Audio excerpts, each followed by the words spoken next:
All right, let's talk about gunshot residue. You testified earlier in this case, and we talked a little bit about gunshot residue, right? Yeah, we did. And you said you got to be careful about gunshot residue because of the false positives. Right, yeah. You could be Okay. anywhere in the room. If a gunshot goes off, we all in here would have gunshot residue on us. Right. We're talking about microscopic particles. That's correct. That are expelled out of a vehicle, out of a firearm when a firearm is shot. That's right. Okay. And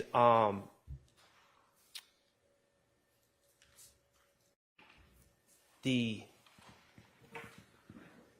particles are expelled in a way that you just said, if someone shot a gun in here, we could all have gunshot residue on us. That's correct. Okay, and that would be unfair if I shot a gun to say, well, you have gunshot residue on you, because that would be a false positive on you.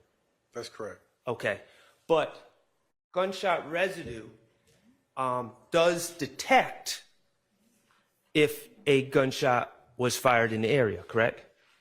Yes, it's evidence of that a gunshot was in the area, right? All right, especially in fabrics and cloth and things of that nature, correct? That would make sense to me, but I'm not an expert on it. But yes. Okay. Well, those type of materials would not be subject to something like hands, where you could sweat the gunshot residue off, correct? That's correct. Okay. And in this case, that FedEx video that you viewed, we see traffic lights, right? Yes. We can see brake lights, correct? Yes. We can see headlights, correct? Yes.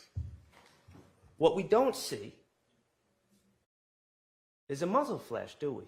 No. Okay. Now, you testified about shell casings. Yep. And you said you looked all over for shell casings on the scene. We did, yes. And shell casings are the cartridges that are expelled when a gun is fired. That's correct. Okay, and there were at least 2 or 3 shots fired just from looking at Mr. Drinks' the red Versa, correct?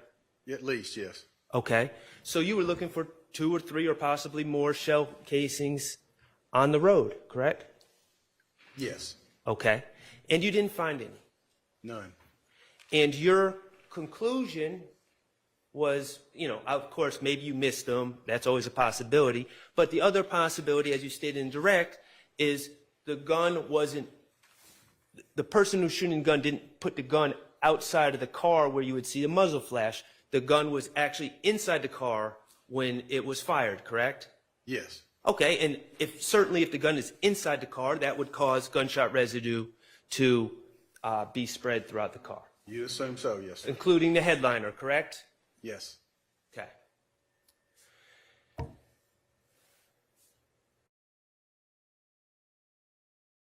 You decided to collect the headliner. Say again? Well, let me ask you that because I don't know that for certain. You worked along with CS crime scene technician Antoinette Green to process this car, correct? The car being the Audi. Mr. Stillwell was arrested on March 17th. I'm trying to recall, because it's not in my report. I knew you were going to, but I don't. Do you have anything to refresh my memory? Do you have a crime scene report with my name on it? Because I don't. I don't have anything written by you, sir. Yeah, I don't. Okay, but let's try to work through this. On March 17th, you know that Mr. Stillwell was arrested on the warrant state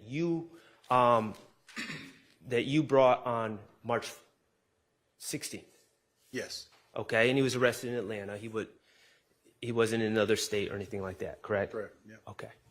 And when he was arrested, he was actually still in the white Audi that he had extended the rental for, correct? Yes.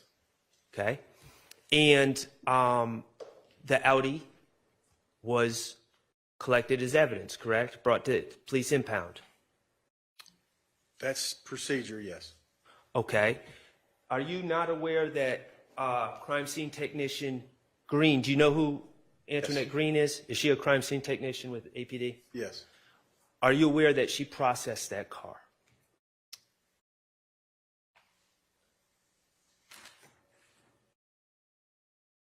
I don't recall for sure. I know I've done several cars with her before, but in this particular case, I don't recall being with her to process the car. Do you, understood. This particular car. Do you recall a headliner was collected in this case, correct? You do know that? I do not.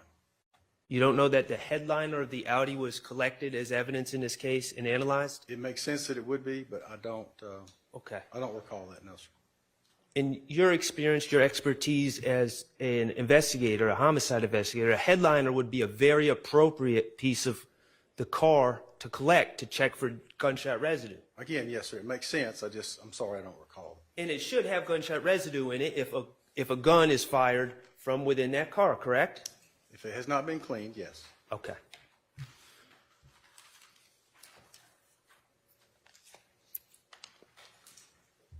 All right. Do you know, as we sit here today, whether or not a GBI analyst tested that headliner for gunshot residue? Do not. You don't know what the results are either, do you? No, sir. You took out warrants on March 16th, 2022 at 6:39 p.m., correct? For my client as well as Mr. Nichols and Mr. Farley.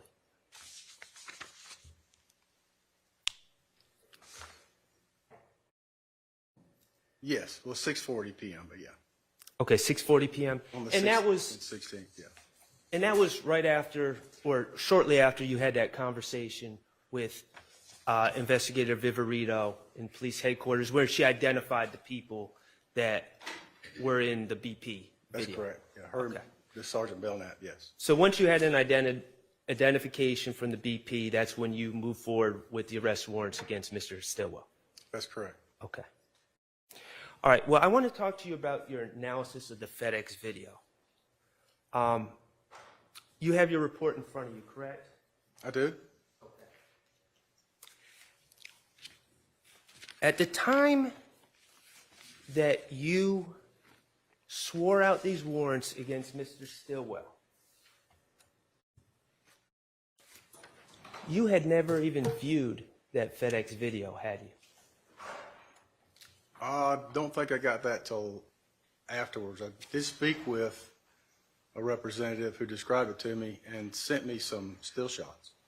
Okay. And I'm gonna go to page 14, going into 15 of your investigative report. Okay. On page 14, going to 15, you write, as of the writing of this report, and this report was written on 3/20/22, correct? Well, that's when I started it, but yeah.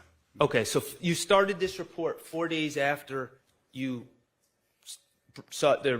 you obtained the arrest warrants for Mr. Stillwell. That's correct. You started this report 4 days after that. Okay. Yes. And- This part, now I had notes and all that stuff, but yeah. Understood.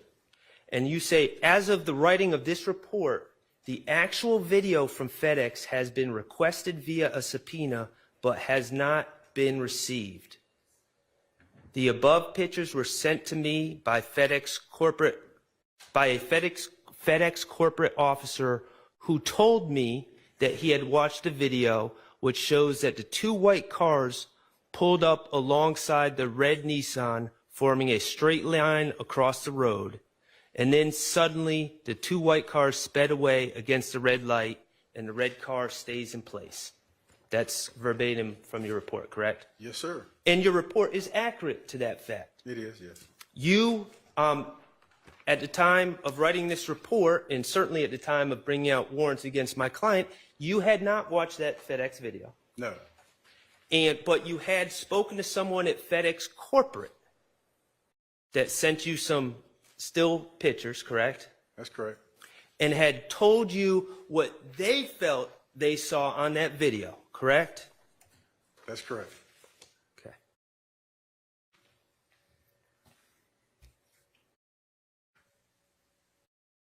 Who was that FedEx corporate officer who analyzed this FedEx video? I don't remember. Do you know that person to have any law enforcement training? Not familiar with it. Okay. Do you know how many times that person watched that video before giving you his or her conclusions about what the FedEx video contained? No. Okay.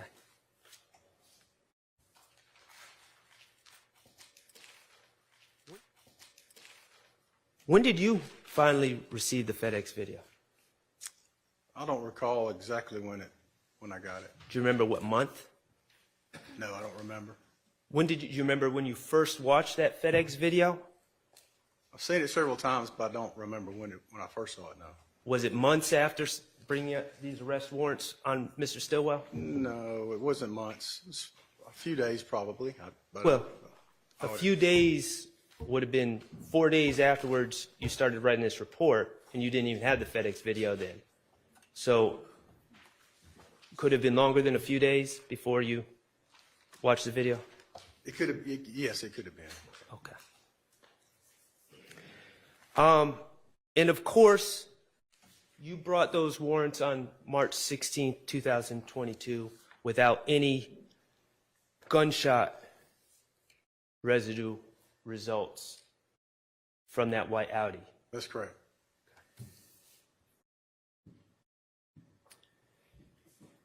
You said you saw a car in that video, the FedEx video. Ms. Hilton, could you play the FedEx video for me? Thank you. And it can be 101:20. We can start.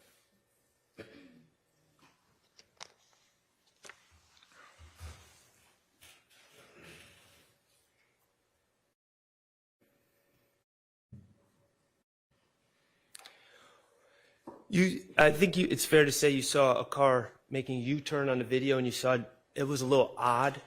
Yes. It piqued your interest? Well, it just, yeah, it did. I wouldn't say it piqued my interest. It just went with the situation, I guess. I think you said you thought, on direct, you testified, you thought that the person driving that car may have heard or seen something, correct? Yes, I did. And the reason you say that is because that person driving that car abruptly made a U-turn. Yes. Okay.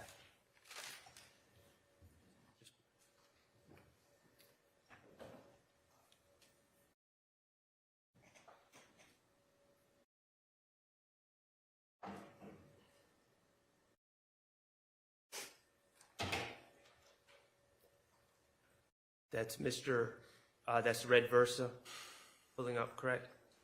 Yes, sir. Okay, and that would be the white Audi, Yes. and that would be the white Fusion pulling up on the right lane, correct? That's correct.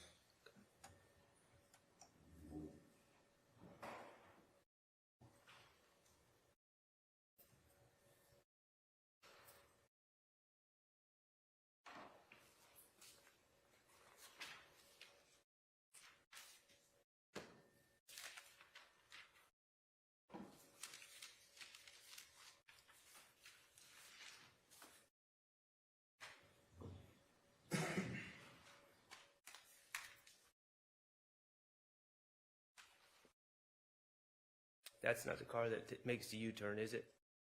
No, sir, I don't believe so. Okay.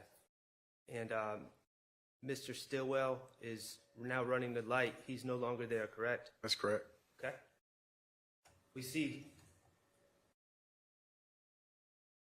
now this car pulls up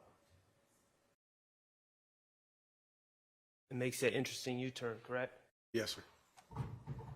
And your determination is maybe they did that because they may have seen or heard something, correct? Maybe. Okay. I have no further questions. Thank you.